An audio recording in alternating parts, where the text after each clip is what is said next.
Warren, thank you for joining us today. My pleasure. You know, at one point you turned to Charlie Munger today and you said, "Who haven't we insulted yet?" And I know you're not Charlie's keeper, but would you indulge me for just a minute? Sure. Let's go through some of the things he said today. I'd like to get your take on them. First of all, on short sellers, he said, "We don't like trading agony for money."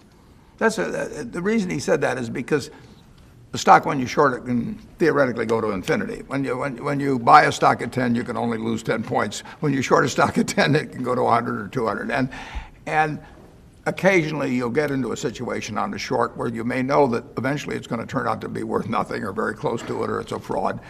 But what it can do in between can be very, very unpleasant. And we like to sleep well, and you can't sleep well if you're short a lot of stocks. Okay. When he was asked about Greece, Charlie said, let's see, letting Greece into the EU is sort of like serving up rat poison for whipping cream. Yeah, I don't think I would not have chosen that. I think what he was getting at was that putting 17 countries into a monetary union where you synchronize the currency, but you didn't synchronize any other aspects of their economies. I mean, the fiscal policies, culture, cost of production, was doomed to failure. And he could have used other illustrations of countries. All right, let's talk a little bit about bankers. He, on Friday, compared them to heroin addicts. Yeah, well, that's colorful, Charlie. But I would say this, that leverage has enticed people to do crazy things for time immemorial.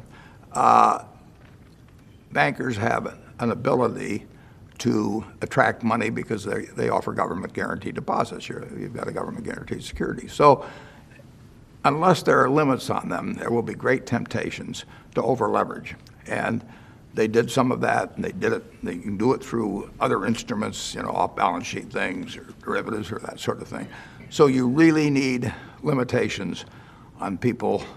And he would say that, he would probably say that heroin basically is leverage and the ability to borrow more and more money through deposits or whatever, and that should be controlled. Would you go to regulation as strictly as he has laid out some of his ideas? Well, we're in general agreement. There should be limitations on how much leverage you get in the system. And he and I are both suspicious of the degree to which derivatives can create a whole lot more leverage than people understand. He also said on Friday that when it comes to high-frequency traders, he thinks it's basically legalized front-running. That's what it is. Yeah, that's what it is. I mean, that's the whole game. And why let's say that high-frequency trading produces gross income of X. That X comes out of somebody.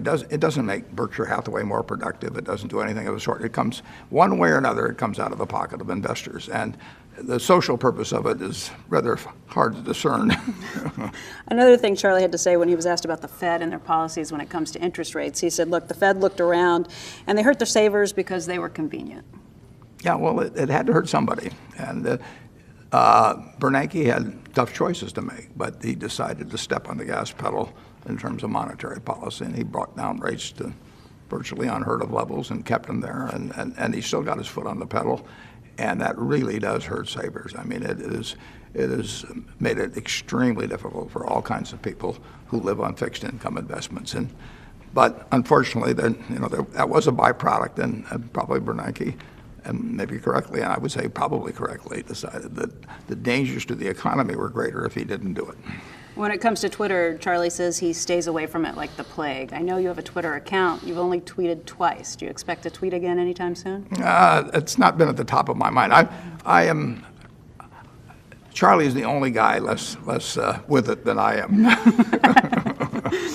And you had a really interesting comment today. You talked about the 10 smartest words in economic history. Can you repeat those for us? Well, it was when George Bush came out in front of the White House and said, if money doesn't loosen up, this sucker could go down. And that summed it up. And incidentally, a number of the members of his party disagreed with his actions during that time. George Bush was right on the money. He needed Paulson and he needed Bernanke, and he needed them to put to the floor in terms of loosening up things. And it worked. And if he hadn't done that, I think the consequences would have been terrible. When you were explaining why you've been buying newspapers, Charlie at one point said, basically, you're saying it's an exception and you like doing it. He has a way of saying things, doesn't he? He's right. And we're not doing anything dumb in the sense that we won't get a return on them. But in terms of moving the needle at Berkshire, it'll never do it. Warren, thank you very much for your time. Thank you, Becky. Appreciate it.